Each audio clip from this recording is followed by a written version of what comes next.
बहुत समय पहले एक तपस्विनी माता थीं, जिनका नाम अंजना था। वे भगवान से एक शक्तिशाली पुत्र की प्रार्थना करती थीं। उनके पति वीर वानर राजा केसरी थे। माता अंजना ने घोर तप किया। उनकी भक्ति से प्रसन्न होकर वायुदेव ने उन्हें दिव्य आशीर्वाद दिया। कुछ समय बाद माता अंजना ने एक तेजस्वी बालक को जन्म दिया। वही बालक आगे चलकर हनुमान कहलाए। बचपन से ही उनमें अद्भुत शक्ति थी। एक दिन उन्होंने उगते हुए सूर्य को फल समझ लिया और उसे खाने के लिए आकाश में उड़ पड़े।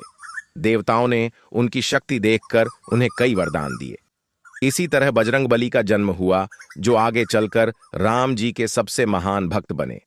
बचपन में हनुमान जी बहुत चंचल और शक्तिशाली थे। एक सुबह उन्होंने आकाश में चमकते हुए सूर्य को देखा। उन्हें लगा कि यह कोई लाल और चमकदार फल है। फल समझकर बाल हनुमान आसमान में बहुत ऊंचा उड़ गए और सूरज को पकड़ने की कोशिश करने लगे। देवताओं ने जब यह देखा तो वे आश्चर्यचकित रह गए। तब इंद्रदेव ने अपने वज्र से बाल हनुमान को रोक दिया।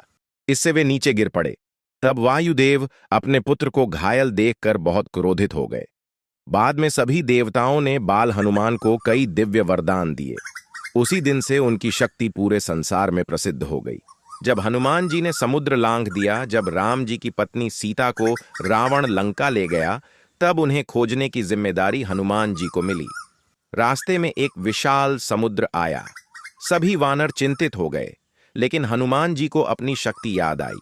उन्होंने पर्वत की चोटी पर चढ़कर भगवान राम का नाम लिया और एक विशाल छलांग लगाई।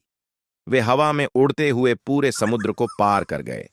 रास्ते में कई बाधाएं आईं, लेकिन उन्होंने साहस और बुद्धि से सबको पार कर लिया। इस तरह हनुमान जी लंका पहुंचे और सीता जी का पता लगाया। उनकी यह अद्भुत छलांग आज भी साहस और भक्ति का सबसे बड़ा उदाहरण मानी जाती है। सभी समुद्र के किनारे पहुंचे, लेकिन विशाल समुद्र को पार करना बहुत कठिन लग रहा था।